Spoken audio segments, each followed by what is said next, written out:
Yankiv. Hashem should help and support Yishlach Ezra HaMikodesh and send help Mikodesh from his holy chamber. Umetzion Yisadeka Yizker Kol Michasecha. You should recall your devotional offerings that you brought, you paid for and brought them, and thanksgiving. Ba'ilasacha Yadashna Sela, and your burnt offerings should be accepted graciously. He should grant you your heart's requests and fulfill your good resolutions. Should be enable you. He should, even if you fulfill your good resolutions, that's only because of him that you're able to do so. Let us rejoice in your salvation, Hashem. Hashem Eloheinu Nidgel, we raise the banner of Hashem on high. Mole Adonai Kol Mishalei Secha. Hashem should fulfill all your heart's requests. Ata Yadaiti, now I know. When David HaMelech was saved, he says, now I know Ki Heshia Adonai Mashiach. Hashem does save his anointed one, and all the Jewish people are his anointed ones. Ya'anehu Mishmei Kodshe, and he answers them from his holy heavens. B'gevures, with might, Yesha, salvation, Yemine, from his right hand. Eile v'rechav, eile v'susim. They come, some with their chariots, some with their cavalry. V'anachnu v'shem Adonai Eloheinu nazker, we come with the name of God on our lips. Hema karu v'nafalu, they stumbled and fell and did not get up. V'anachnu kamnu v'nis'edad, and we are standing strong after thousands of years. All those who tried to oppress us are gone, and we continue bearing the message of Avraham Avinu to the world that there is one God. Shema Yisrael, Hashem Elokeinu, Hashem Echad. V'anachnu kamnu v'nis'edad Hashia Melech Aleinu v'im kareinu. Hashem should save us on the day that we call unto him. We're starting a new chapter today. Chapter 10, we ended off yesterday with the parable, with the story from the Zohar, very short but powerful story about the king who commissioned the most beautiful and expensive prostitute in the land to seduce the prince. What? Yeah, that's what it says in the Zohar. And she doesn't want to do that. She respects the king, and she loves the idea of having a king and kingship, and she wants the prince to be a prince, and not just a lowlife like everybody else. And the king says, if you're my subject, you have to listen to me.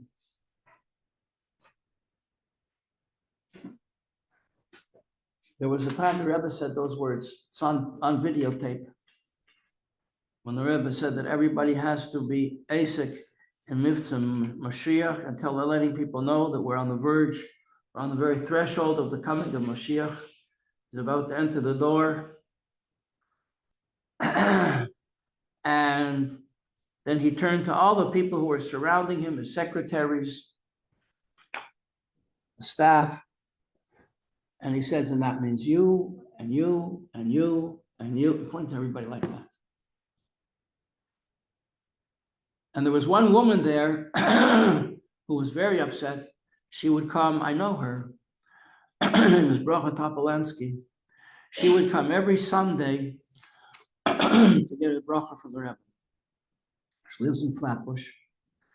Her son, whom she adored, had some superficial kind of procedure, medical procedure. He had to be sedated to have the procedure done, and he didn't wake up. She was heartbroken. She was heartbroken. She adored this young man. He was about 21, 22. She adored him. He was the apple of her eye, and he was gone. And she would come and pray and hope that Moshiach is going to come and her son is going to be resurrected and return to her. And when the Rebbe said, I've done all that I can do. Now you have to do everything that you can do. And she went like that. She slammed her fist. She slammed her hand on the table and said, no, no. And the Rebbe said to her, no, you have to do it, Rebbe. I can't do it. We can't do it. And the Rebbe said, if you are my chassid, then you will do what I'm telling you. And then he went to Rabbi Groner and Rabbi Klein and Mrs. What's her name, Esther, who was taking care of the ladies, and Mrs. Haritono, everybody there. This is our mission. All right. So we were learning yesterday. Now, what is this mashal all about? The prostitutes and the prince. It's about the Yetzer Hara. The Yetzer Hara is a creation of God. And the Yetzer Hara is given a mission to try to make the Jewish person not do the mitzvah that he's supposed to do. In other words, he's there to test the Jewish person and to create a resistance. You know, when the beaver builds a dam in the river, the water runs faster. It makes the water run fast. On the other side of the dam, the water runs faster. Resistance, if you want to build up muscles in your body, you have to lift weights. No pain, no gain. The resistance builds you up. So similarly, the Yetzer Hara is here to resist our efforts to be all that we could be, in order that we should be even more. And the Yetzer Hara does not want us to live. All the while, the Yetzer Hara is making problems for you, and you have to scream at the Yetzer Hara, get lost, go away. In fact, he even brings it in the Tanya there, that a person, I think it's yesterday's daily Tanya shir, where he says, that quoting the Talmud, you're never allowed to get angry. Anger is like worshiping an idol. Person gets angry, that means they don't believe in God. They think there's another God who's created this terrible situation, and God has deserted them. There's no God. God's not in charge anymore. So therefore, anger is considered like idol worship. You might as well get down on your knees and worship the chair.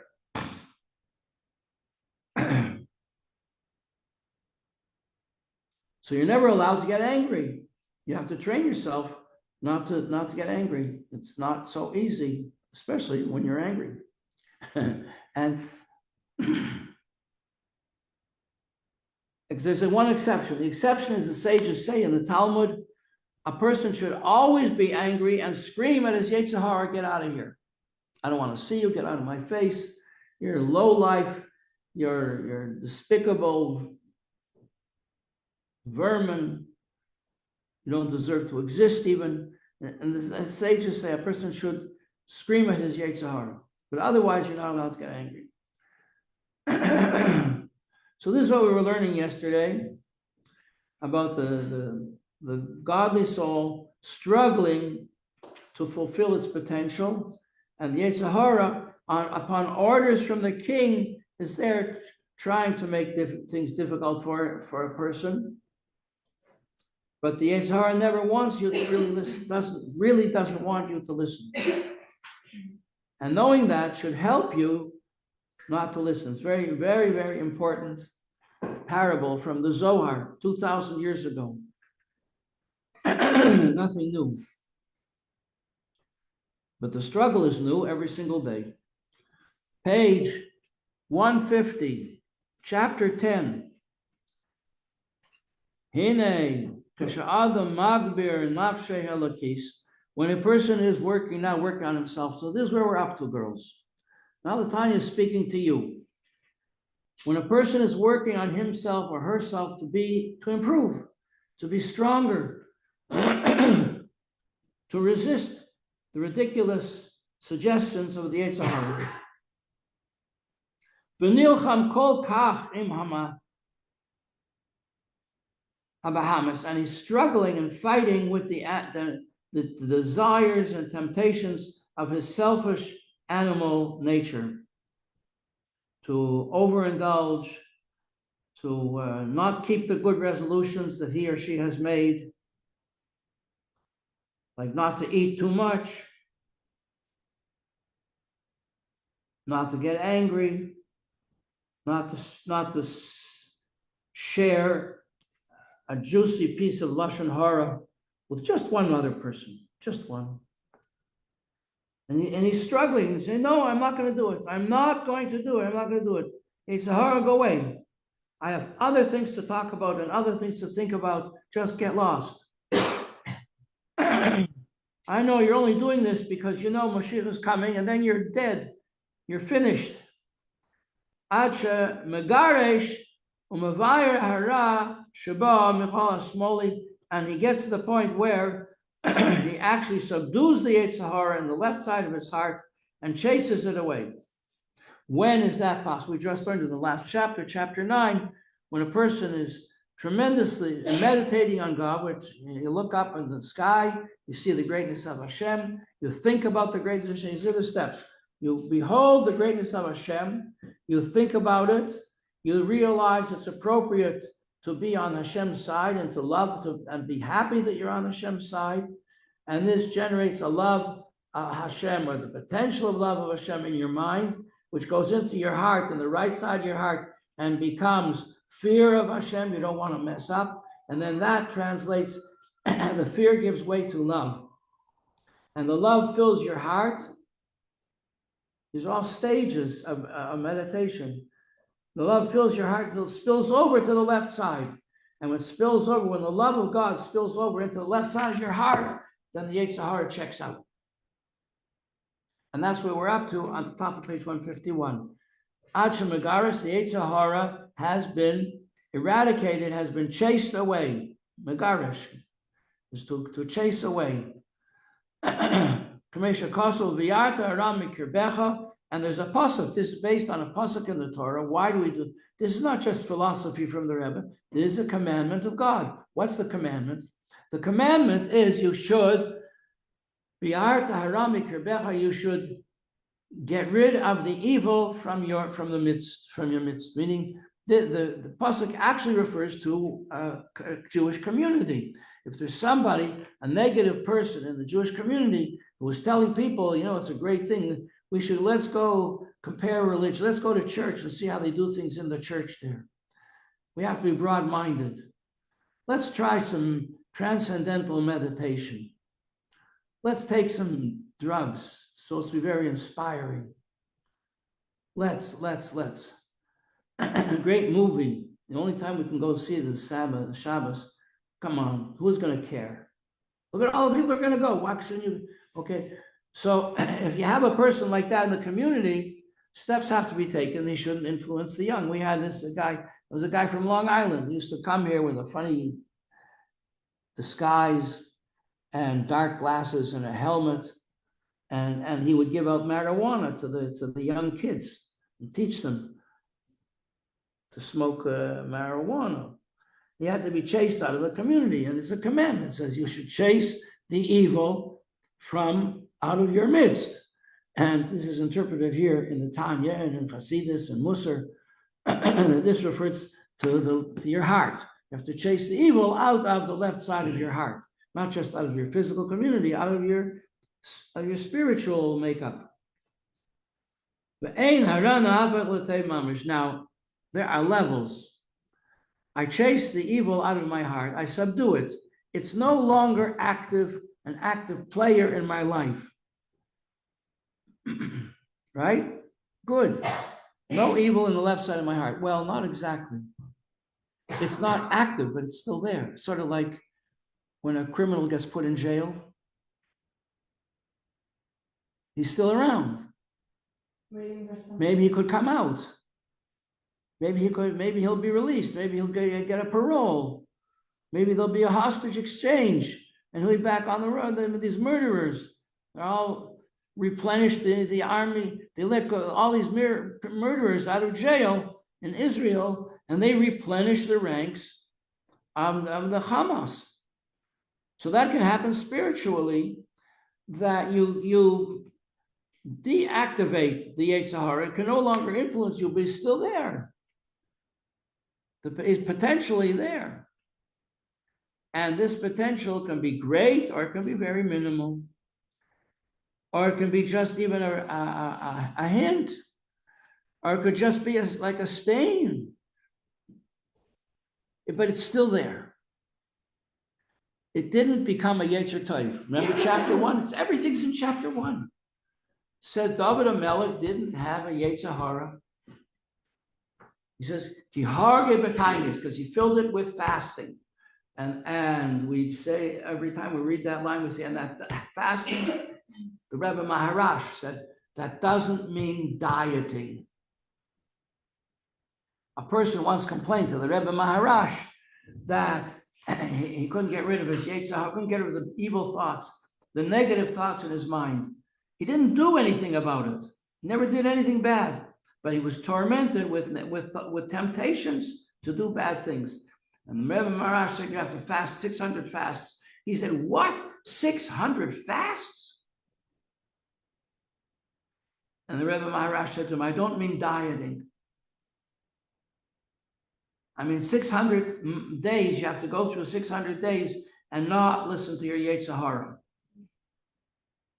Every time you notice a thought from the Yetzer Hara, you have to push it away. Out of here, you don't belong here. You slam the door in his face.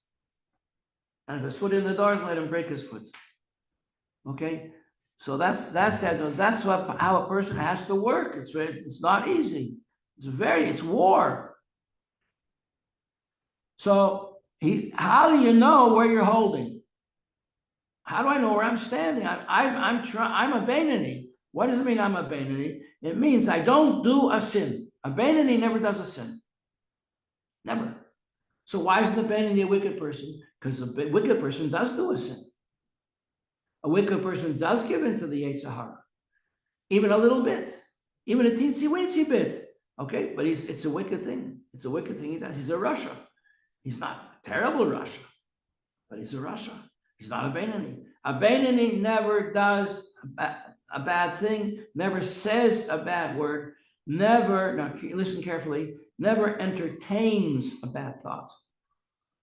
Doesn't mean he does have bad thoughts. The Beinoni does have bad thoughts, but he doesn't dwell on them.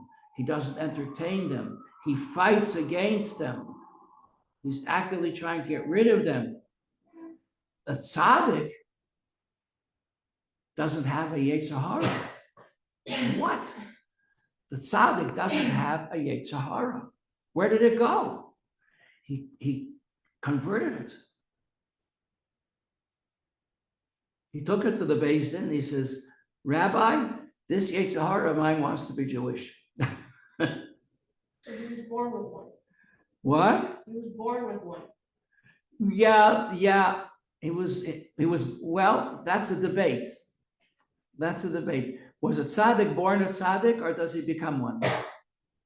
Sometimes both. Yeah, sometimes could be both. This is Valeria from Bogota. Yes. ¿Cómo está? Mucho bien. Yeah, very good. Gracias a Dios. That's the end. I know more. Don't know. I know when. Hashem makes, I asked the tzaddik, like. All right. So the tzaddik transforms his Yetzer Hara into a Yetzer Tov. That his Yetzer Hara likes to serve Hashem. His Yetzer Hara is even going to push him to do more mitzvahs. Because the Yetzer Hara says, why aren't you doing this? I want you to do that. Yes, I want, I work, you worked on me and you worked me over enough. It's good. I want to stay there. I want to be part of this. I want to be on this team.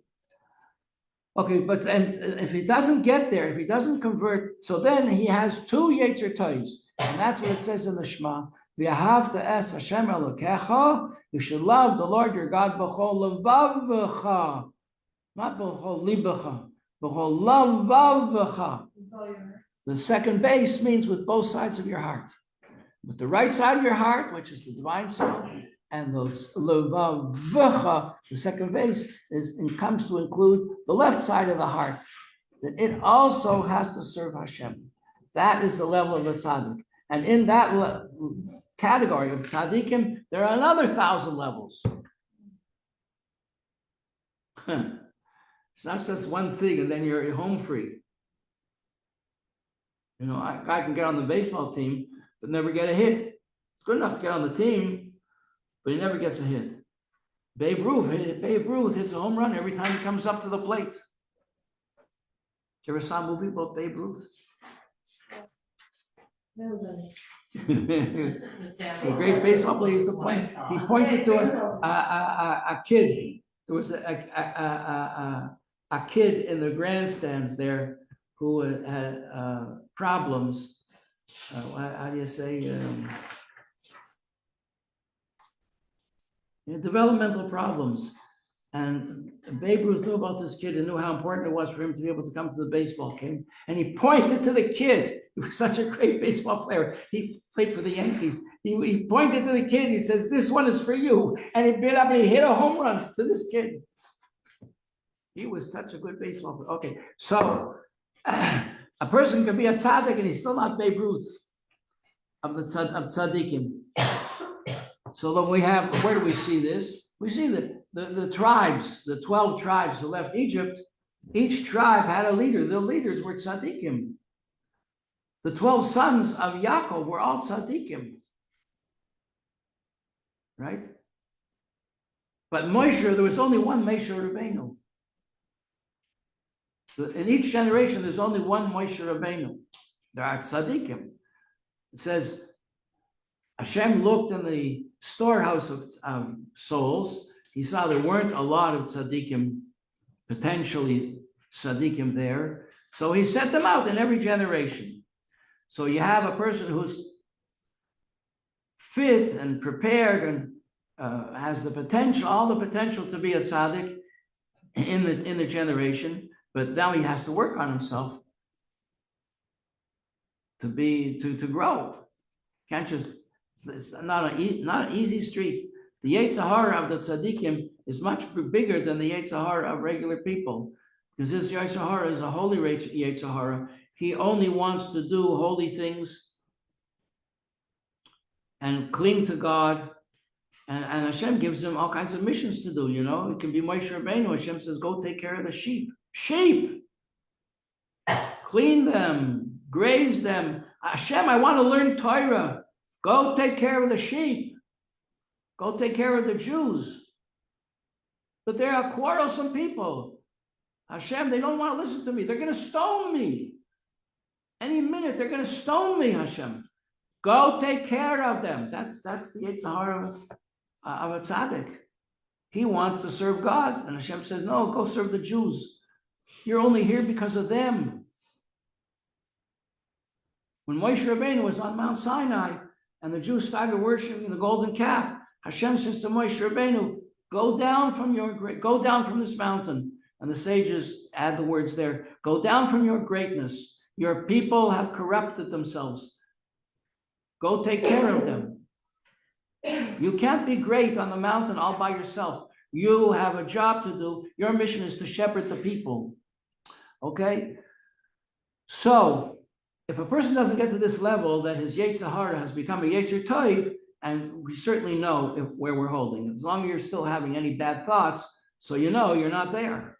As long as you're having any temptations to lose your temper, and you don't lose your temper, but you could have, you would have, you held yourself in, so you're not a tzaddik yet. That's what he's saying here. So he achieves this goal. I control my Yetzer Hara. I chase it on the left side of my heart. But the evil is still alive and well in the left side of my heart. So Nikra Tzaddik She'ein Gamor, page 151, 1, 2, 3, 4, the fourth paragraph. He's called, the fifth paragraph. He's called a tzaddik, and the fourth and fifth paragraph. He's called a tzaddik who's incomplete, and the tzaddik who has ra. Remember on the first page, we have these terms, and the Alter Rebbe asks, what do they mean? Here's the answer. Tzaddik she'ein gamor, he's not complete tzaddik because he's not completely a tzaddik. There's still this element of evil tempting him, and he's not listening. Or there's a stain on the garment. There's still a stain left over. Garment is clean. Imagine you took a garment to the cleaners, it got clean, but it's a mark, a remnant that it was once dirty. So it's called incomplete. He's a tzaddik when he's incomplete. But tzaddik v'raloi, why is he incomplete? Because he still has some remnant of evil. But if you're making a cholent for Shabbos tomorrow, make a cholent, and somebody wants a cup of coffee. I told you don't bring that coffee in the kitchen. And you trip and some milk spills into the cholent. But it's just one drop. What do? If the cholent doesn't have meat or chicken in it, it's just still liquidy. Stir it in, because it's just one little drop, and it loses its identity in 10,000 times more of the soup. So similarly, this tzaddik has a little bit of evil left in him, but it's completely nullified. 1,000 times more good than bad. So it just has no identity. So he's a tzaddik v'ra'aloi. The ra doesn't do anything. It's just there. It's just there. It hasn't been converted yet. So he's a tzaddik who's incomplete. A tzaddik who has ra. Tzaddik v'ra'aloi. Ra means evil. So tzaddik v'ra'aloi. Sheyesh beyadayim me'at mizer ra. He still has an incy wincy teeny bit of ra in the left side of his heart.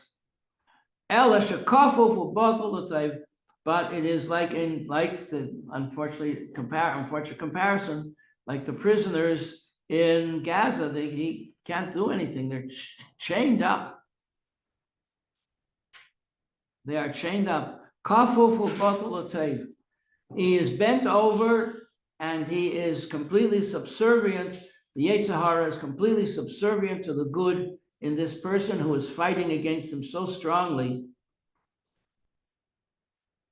And so the Yetzer Hara is, so to speak, out of action, machmas miute, because it is so small and powerless. And it can be here even as the point that you can't even feel that you've got it. So therefore, the Beinoni on this level, who has this incy-wincy bit of Ra left in him, could think that he's a tzaddik, because he doesn't feel any temptation. The Ra that's in him is so small that you don't even sense it. Page 152, see what it says there? Lochein nidmelei, it seems to him, he could think, that he chased it away. He's finished. Yetzer Hara, it's gone for good. He could think that. But we know the truth. The truth is, if the evil had really completely left him, kol harashabai, and there was absolutely nothing left in the left side of his heart, it would have become a warrior in the army of David HaMelech.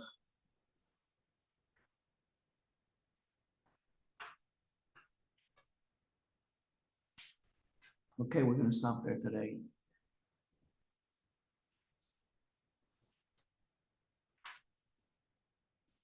And tomorrow, if you see it, look at the top of page 153, you see that what we have to explain now is the level of love that this person has. If that's an incomplete tzaddik, what is the complete tzaddik?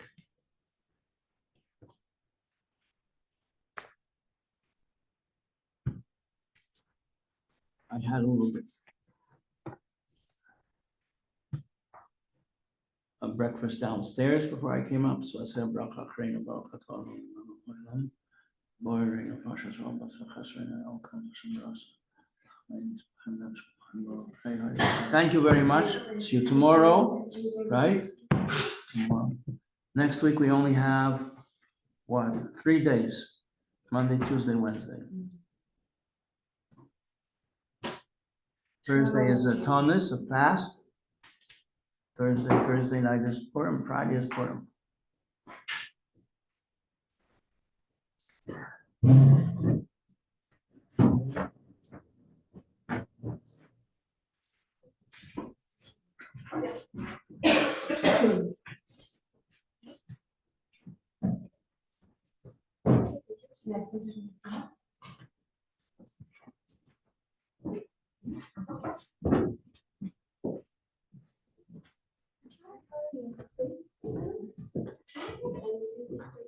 I know, I'm so.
You want to put it on the time period?